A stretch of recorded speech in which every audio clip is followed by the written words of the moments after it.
Good afternoon.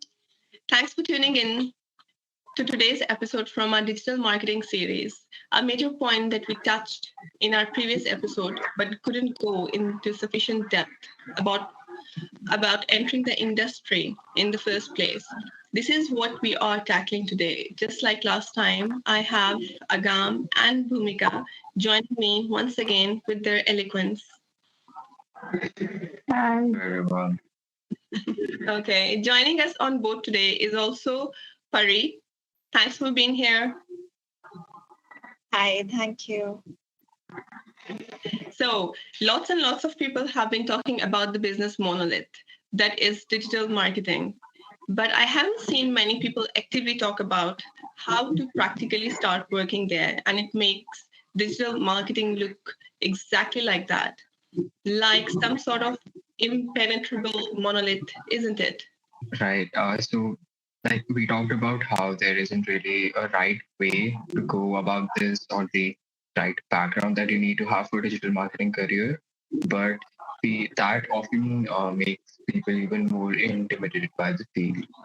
On that note, I would like to start off this discussion with the question of how people with no solid experience or digital marketing, or those who don't have any degrees relevant to the industry, have a shot at this field. We will start with you, Agam, since you brought it up. Right. So something I've come across quite frequently while reading about this stuff or while talking to digital marketers is online courses. And I've heard from everyone from novices to board members taking them on a regular basis. And have you taken any of them yourself? Yeah, I've taken maybe 5 or 6 courses at this point. So you must be knowing the upsides and downsides to them. What do you think? Yeah, so regardless of it really, I don't think there are many downsides to taking online courses and learning in general. Uh, some MOOCs, which is the short for massive open online courses, are self-paced and some aren't. So you do need to have some form of accountability over yourself and make sure you keep up with these assignments and all the stuff. So it's no different from a normal in-person course actually. The other downside is that you may need to pay to access or accredit some of them, but apparently they are cost very little money, and it just doesn't cost anything at all. And what's your opinion on the upsides? So the upsides, in my opinion, are endless. Like these courses often have the latest and the most up-to-date information when it comes to your field, which is more than imperative in an industry like digital marketing that changes faster than ever quarter off. They can be of varying lengths and levels. They can take a few days or a few months to finish, depending on how you pace yourself. But in case you haven't guessed already, it is very flexible. And to put the cherry on top, employers accept and even value online courses as a part of your education and your experience. So I do know someone actually with a background in computer science and who used to work in human resources. So she basically began her entire digital marketing career from scratch. And she began learning all of this stuff during the lockdown. And the fact that, she was able to accomplish this much during such a difficult time was very commendable, I think. And I think she said she used any free resources that she could find on Google and YouTube, in addition to 15 short courses via Udemy, as well as some other places. So she also eventually did a master's degree on digital vidya, if memory serves correctly, and did various internships in digital marketing. The basic bottom line is that you do need to put in a lot of work and remain consistent with that, but the option to start from scratch is very much there. Are you aware of any other places with these online courses? Yeah, so there are loads.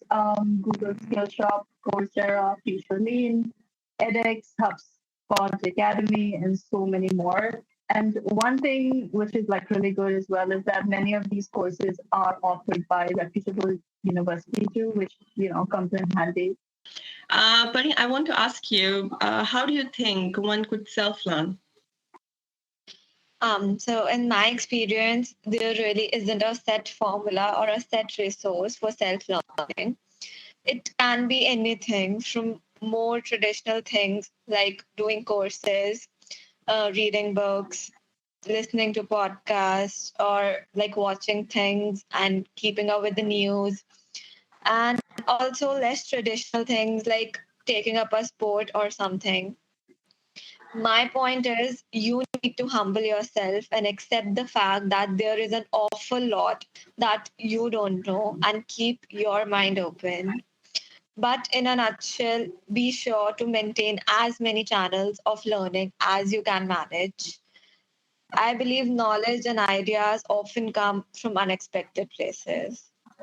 And speaking of variety, there are people from all walks of life who work in digital marketing, like Bhumika mentioned, someone from HR and computer science. What other such backgrounds have you heard of? And how do you think these skills could benefit one's work in digital marketing? So I think it is easy to imagine the skills a computer scientist or someone from IT could bring. Their knowledge of artificial intelligence and algorithms, for example, is incredibly useful when it comes to search engine optimization and other such tactics of personalized marketing. A background in art and design means you are well versed with aesthetics and the effect visual media can have on viewers, which is invaluable for creating appropriate and attractive content marketing. Creative writing expertise means you know how to draw a well paced and engaging narrative, elements that are vital for brand building and other forms of planning as well. And if I may add here, a background in something like environmental studies can also ensure our marketing is effective while also causing minimal damage to the environment, which will end up forcing us to our think out of the box about our marketing tactics. Even degrees like philosophy that most tend to avoid due to their apparent unemployability pick up important and hardcore transferable skills like critiquing long and dense texts, asking important questions, and so on, which, to be honest, is crucial for pointing out any flaws or shortcomings in a project. And someone with a degree in law with their skills of argumentation and persuasion may have a good time convincing them customers to buy the products. I think you're right. And I do hope, dear listeners, that your existing education may not be major concern if you want to get into digital marketing. You likely already possesses those skills that the prospective employer would scramble for, whether you know it or not. So I have some food for thought. Actually, it's a question that I have picked up on several times. So, what do you think are some common mistakes that people make, or not necessarily mistakes, but what is something that people have said that they would have done differently when it comes to digital marketing? What do you think that is? One thing I have identified is that something I'm guilty of myself as well is ignoring the aspect of networking, creating good connections, and just putting your name out there, even when you're only starting out, makes so much difference. And it's scary and can seem useless at the start, but you are sharing playing field with the people you are learning with, whom you will likely eventually work with. So play fair and don't be responsible for the bad blood as far as possible. And don't be afraid to put your name out there. Something I have heard is that people often tend to underestimate how far digital marketing has progressed and just how much it expands every day. I've also heard of people who were wholly unfamiliar with trends and technologies that were used in digital marketing when they started, which resulted in a sense of technological whiplash, if you will. Some of it is inevitable, I feel. A little cultural shock is expected when you're entering a new career field, but the steeper you are able to make your learning curve, the better it is. Speed really is of the essence, as we also mentioned in our last episode. Fast tracking your catch-up is your best bet here. But that doesn't mean that you should take it till you make it. Stumbling a little is, also a very crucial part of the process. And I would focus on working smarter rather than harder. Can you explain a bit more? How could one do that? So I would just say towards quality control, ensuring that your channels of learning and your building of work experience is efficient is actually quite a bit of work and of itself. And this is going to be different for everyone. This could look like identifying areas of knowledge where you fall short and working on them. Yes, Agam, you put very good points out there.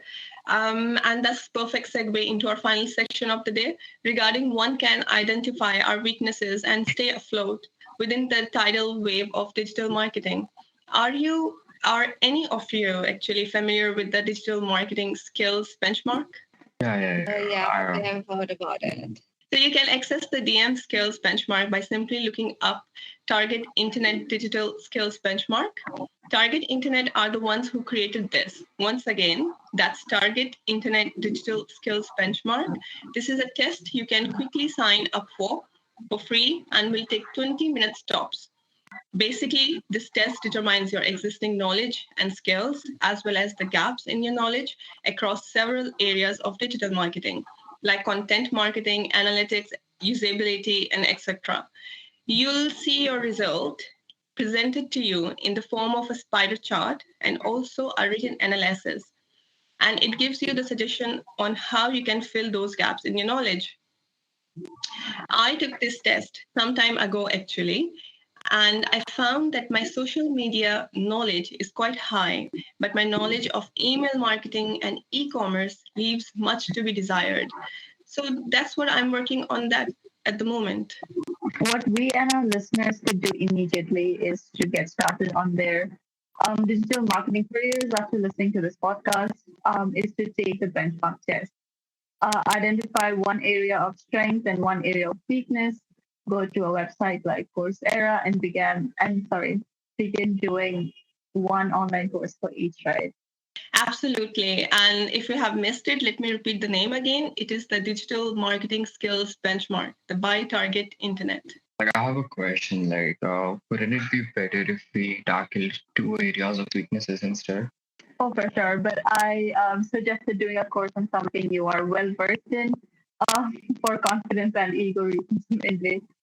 Yeah, but also like we discussed, there is always room for improvement, so you never truly run out of things to learn. And if two courses feel like it's too much, just start with the one, and you have to keep in mind that baby steps are still steps, right? Right. On that note, we conclude another fantastic episode of Digital Marketing series. We begin with how one could break into the industry with little to no experience and the various ways one could build knowledge and experience from dust. You can do regardless of your educational and professional background. If any, and we all addressed a few hitches and one could face when they are getting started on this journey.